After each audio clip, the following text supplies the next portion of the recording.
Hi, my name is Dayna Martin.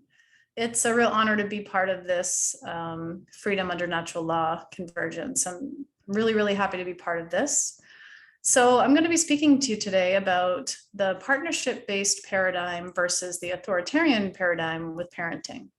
So I'm an author and a speaker, and I've raised 4 kids in a partnership-based paradigm. My kids have never been to school.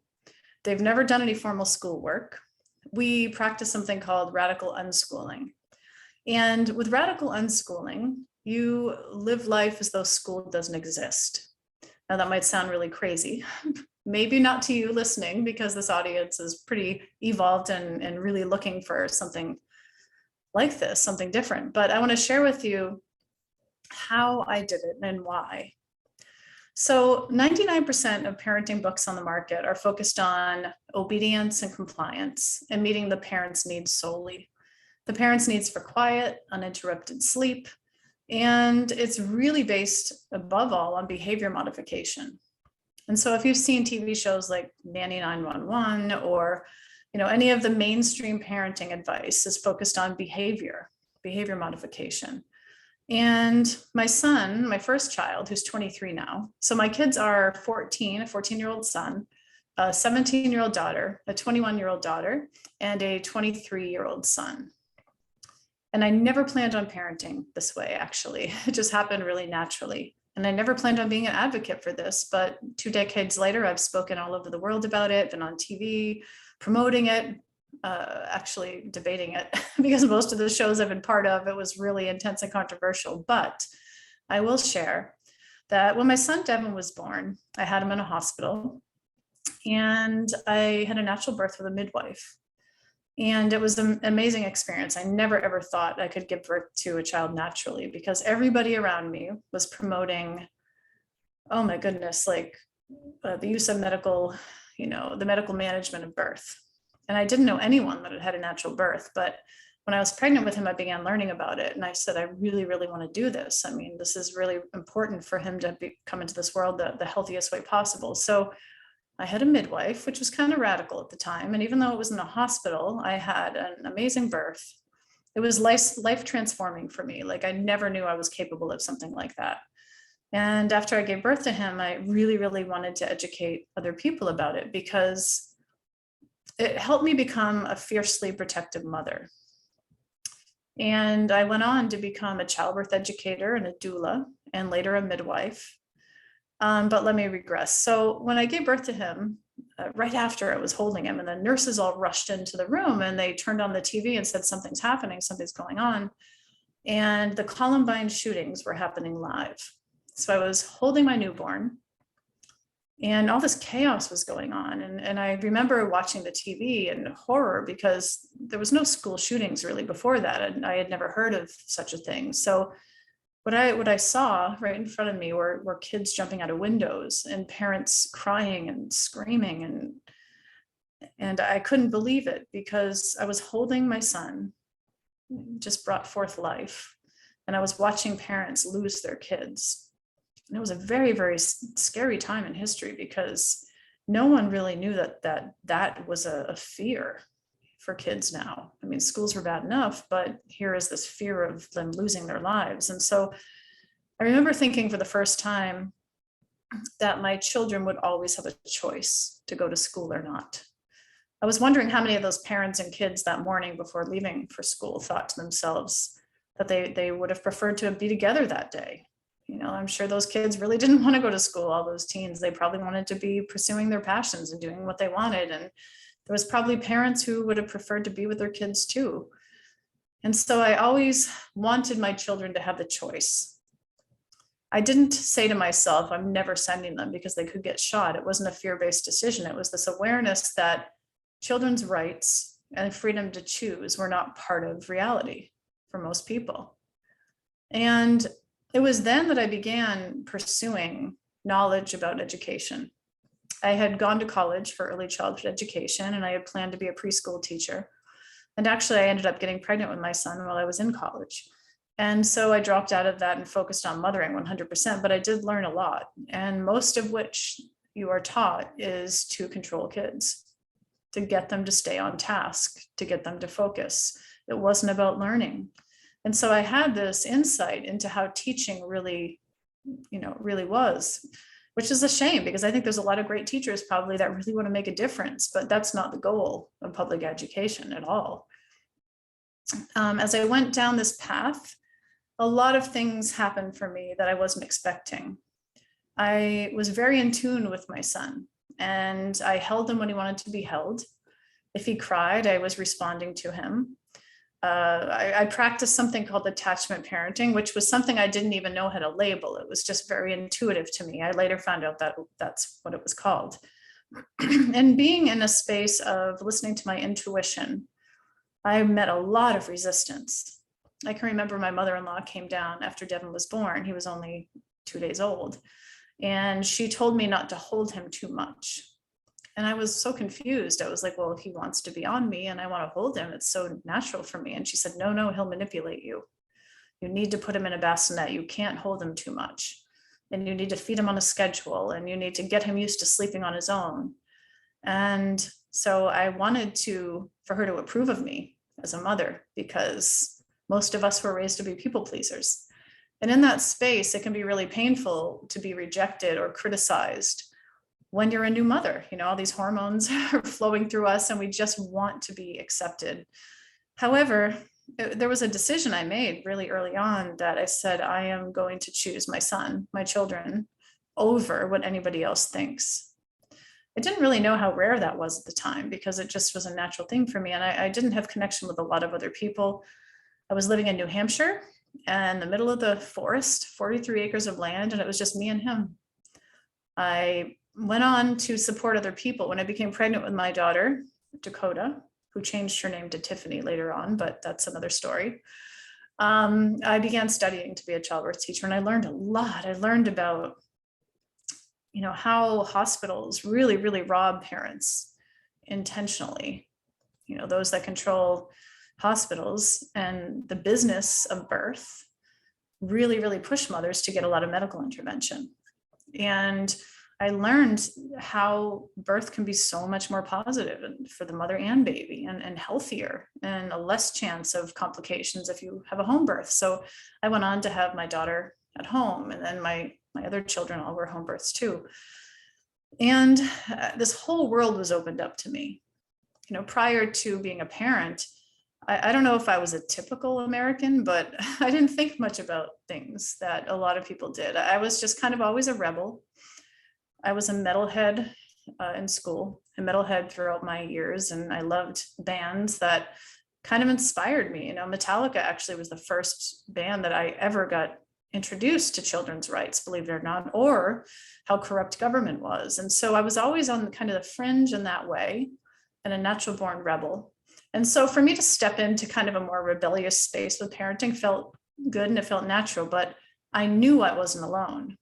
I lived in a small town, and I was one of the only childbirth teachers in town. And my classes ended up getting such a great reputation that they filled right up.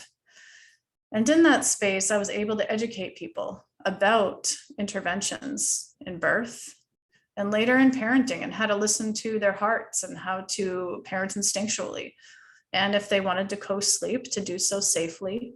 So the separation from parent and child begins at birth, but it continues throughout a child's life. Everything from well baby visits to vaccinations to everything. I had opened up to this whole new world that I educated a lot, hundreds of couples with. Well, I grew quite a reputation with the local pediatricians and the doctors and the hospital. They were making a lot less money just because of me. And, the smear campaigns that started as a result, I expected, because the people that educated me, my mentors, told me that would happen.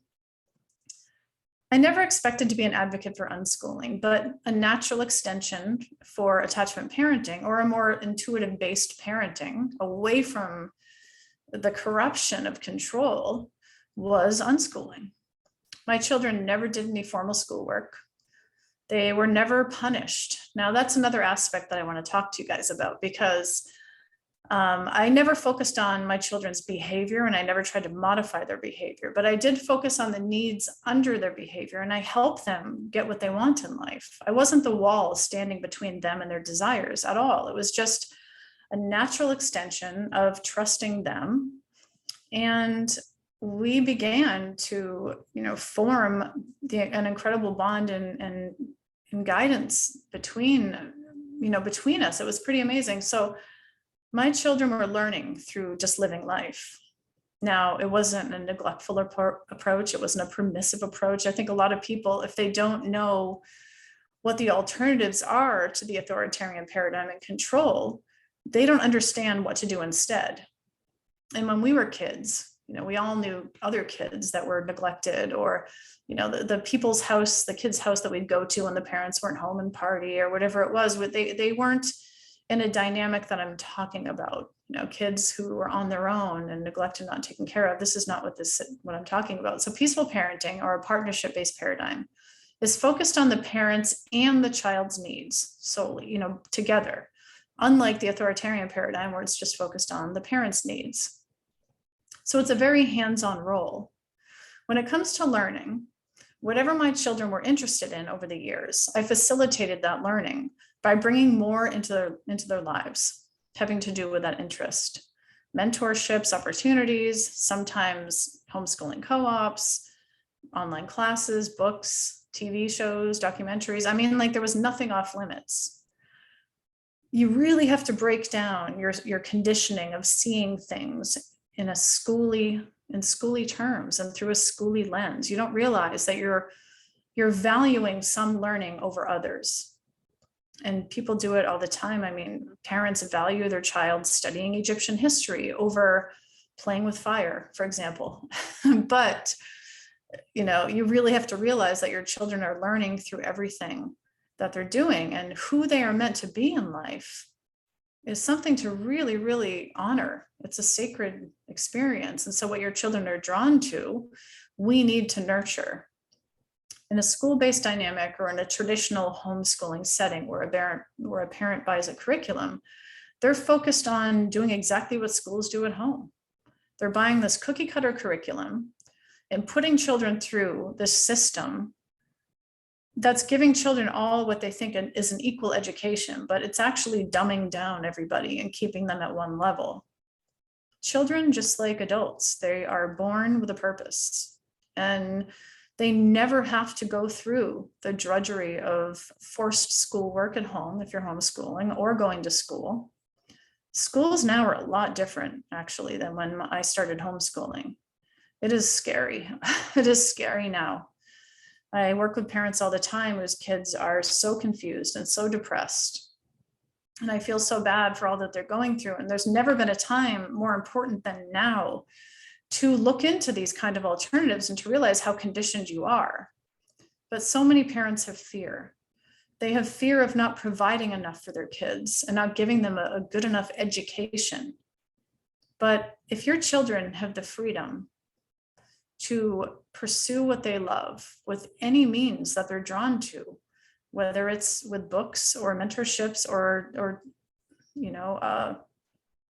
technology. Technology is a big one that people are really afraid of now, and I understand why. But when you're there and connected and present with what your children are doing, and they're not afraid of you, and you're not limiting or controlling things, there's always open dialogue. There's always discussion. And so these kind of things really, really need to be taken seriously, because my children have learned more from technology, for example, than anything else I could be forcing them to learn against their will. There's a really big difference between forced learning and learning. And most people, they were forced to learn things against their will, and they never really learned them. They just memorized them. Most of what we learned in school, most of what we were forced to learn and memorize just to jump through the hoops and pass tests, even like us straight A students, because I was a straight A student, we did not absorb what the adults in our lives were hoping we would. We learned how to please others. We learned what we had to do for our freedom. Because when our freedom is threatened, We learn to just work around things. So my children have never been punished. And what that means is they have never been treated any differently than than somebody I care about, whether it's my mother, my husband, my best friend. They have the same respect that I have for them. I wouldn't punish any of them. I wouldn't threaten them. I wouldn't control them. But I am a really important guide in their life.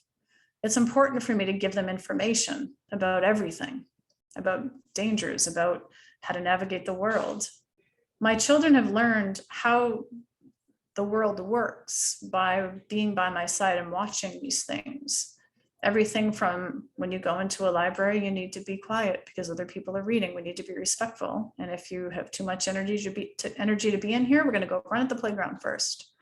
To understanding that when we're in line at the grocery store, we got to wait. All these things that people think that children aren't going to learn unless they're in school, they learn perfectly well right by your side, navigating the world. And so I just want parents to know that, my children are happy. They're pursuing their passions in all different ways, and they're making money off doing what they love. Many of us are still healing, and we may be for the rest of our lives, from all that we went through as children. And I don't want my children to spend, years of their life once they hit adulthood healing from the first 18 years of their life. I don't want them to go through that. Now, life has its ups and downs, and we have trauma and we have crisis and we have everything like every other human being. But what they don't have is the conditioning and the institutionalized force of learning how to live in drudgery and how to barely get by and how to do just enough to please everybody around you, and how to learn to live a mundane life like most people do. It would not even cross my children's minds to get a job doing something they hated, because they weren't conditioned to think that that's what life is. They don't have jobs where they sit and look at the clock waiting to get out. I did so many jobs I hated because I was so used to it. That's what felt familiar. How many times do children look at the clock all day in school?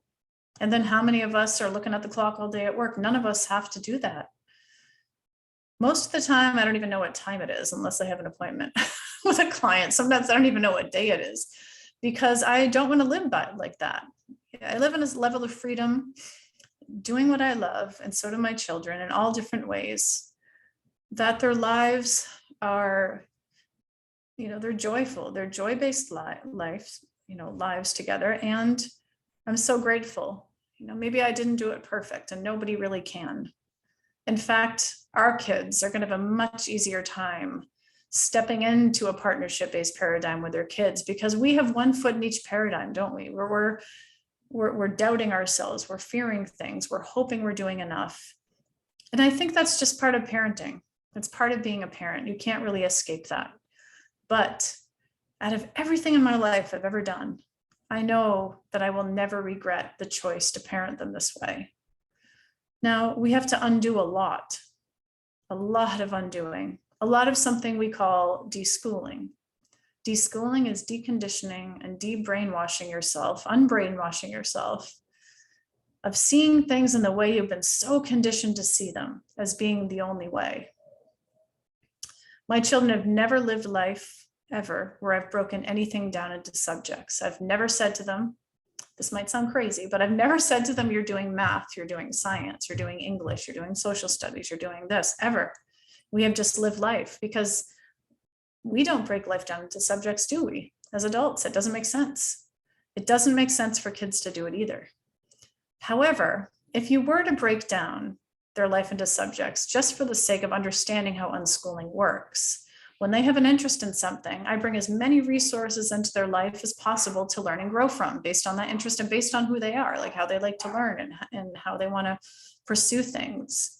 It's the most perfectly individualized education you could possibly give a human being, to have them home, not have any curriculum, and facilitate their learning based on all of these things. So they do touch on all the subjects, but it's not separate from life. Unschooling is the most evolved approach to learning. It's on the leading edge of new thought. It's on the leading edge of the most evolved philosophy as far as understanding how children learn. And so I just am really, really grateful to have shared this with you. I know that we only have a limited time here together, and there's so much more I'd love to share. So this was like the tip of the iceberg on unschooling and peaceful parenting. But I just wanted to just introduce myself, and I really am really honored to be part of this Convergence event. It's something that means so much to me, and everybody involved in facilitating it are just such wonderful people who are really from the bottom of their hearts bringing you a gift. And so if you want to learn more about me or what I can offer you through coaching or support, there's so many different resources I could share. I'm sure they're going to put the link down below to be able to check out more. But I just want to thank you all for opening your mind for a few minutes and listening to something that I'm sharing so deeply from my heart. And thank you guys so much. Have a good night.